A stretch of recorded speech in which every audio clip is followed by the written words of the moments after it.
Hey friars, fry boys, friggity frackers, frylings, friends. We're gonna try a few of those. We gotta find one that works. I'm not sure. I'm not sure they work yet. Anyway, yeah. So a quick video. It's now Friday afternoon, just shortly after the demo day. Yeah. So the sentiment polling is coming along very nicely. I'm super happy with that. We're getting quite a bit of sale traction, which is awesome. Yeah, so I just wanted to chat through the concept of the permafrost. So basically what the permafrost event is, it is an attempt to gain some exposure in the community, in the broader Ethereum crypto community, and in the process increase the amount of liquidity that is available for Fry.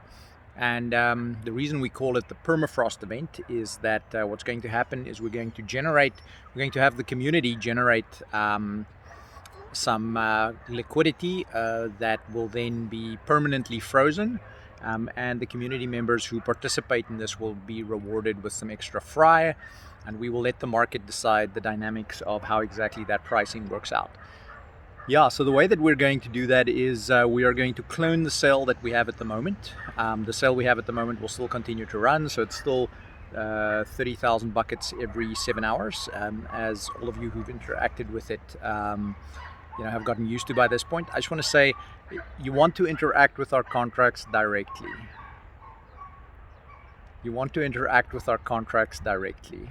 Okay, anyway, having said that, so what the permafrost event will entail is that currently the deadline is for next week, Friday afternoon or Monday, depending on, we'll just have some internal discussions as to when the most exposure might actually occur. Yeah, and then the idea is basically that you can go on to Balancer and you can create some liquidity on Balancer, and you can do that by putting down Fry and Ether, or alternatively just putting down some Fry or just some Ether. That's the cool thing about how Balancer works. And then you can get some liquidity tokens out the other side. And then what we're going to do is we're going to take that liquidity, and that is going to be the token that the permafrost sale sells for. So instead of DAI, it's going to take this Balancer liquidity, right? Yeah, and then essentially the other difference is that the treasury doesn't take these coins, right? It doesn't take the liquidity in this case. We are going to have that sale contract send it to 0x0. So essentially we're freezing that liquidity in place. It's the cool name Permafrost. Yeah, so that's the permafrost event. Another difference as well is we're going to sell more per bucket. So we're going to sell about 250,000 Fry per bucket, and we're going to spread it over 4 buckets. We're also going to be disabling the referral code system for this. It doesn't quite make sense in such a short time frame, and it's only an experiment for now. If the experiment yields interesting results, then we'll extend it. So yeah, so there's going to be 1 million Fry sold in 4 buckets of 250,000 Fry each, and it's going to be priced in these liquidity tokens, and the market will have to decide what the pricing is on that. Yeah, so that's essentially the mechanics. I hope you all are very psyched. To my knowledge, this hasn't been done before. So what we're hoping is going to happen is that we will generate quite a broad amount of liquidity. The cool thing about liquidity is that due to the fee, it should actually keep growing over time. Yeah, since no one is there to feel the impermanent loss. No one is there to feel bad about the impermanent loss, and there's also no way to get rug pulled now. So in other words, it's still possible for existing Fry holders to sell a lot of their Fry, but the liquidity will remain there, right? And as long as there's trade, as long as there's volatility, the liquidity will actually grow.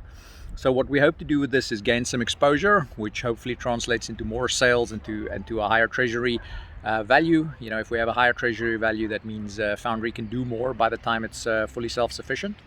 Yeah, we hope we get a broader range of participation. We hope we get a lot of liquidity as well. Yeah, so that's the permafrost event. I hope you guys are all psyched.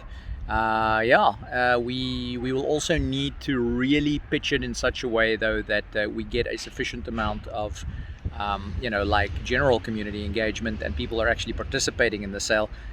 Because if the participation rate's very low, that's sort of like giving away 1 million Fry.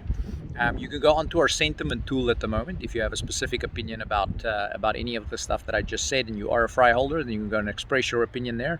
You can also go to forum.foundrydao.com if you want to join the discussion and the nuance and the stuff, and the, as me and Logan call it, the subconscious mind of Foundry. Yeah. So that's the Permafrost event. Yeah, throw me any comments you might have. Post something in the Telegram if you have any thoughts on that. Um, yeah, and we are still finalizing just one point. We're still finalizing the exact balancer pool that we'll be using. The reason for that is just that, so one of the community members made a balancer pool, and we actually saw that there was some automated bot trading against that. And that's actually a very good thing. That means the bots actually keep the various markets in sync. But what we would like, because the specific dynamics on that was the bot only made about $2 in net. It spent about $6 on gas, and it got about $8 more out of the two liquidity pools that it was arbitraging, than it put in. So the result is basically that we paid about $6 in Ether to grow the pool by about $1. Now that's not necessarily a bad thing, since those numbers do fluctuate as the Fry price fluctuates, but we would like to get that ratio a lot higher. So we're considering making a balancer pool, or we won't make it. The community would have to make it. Basically we're considering using a balancer pool that's Ether Fry 50-50, but that also has a 10% fee. And in that case, what will happen basically is it means that people will still be able to buy with very low slippage on Uniswap and on other markets. But on Balancer specifically, the purpose of that pool would be to grow the liquidity, and then the bots can actually arbitrage that liquidity in and out, and that liquidity can actually like slowly creep larger and larger over time, which we think will have a very good, will be very healthy for the Fry economy.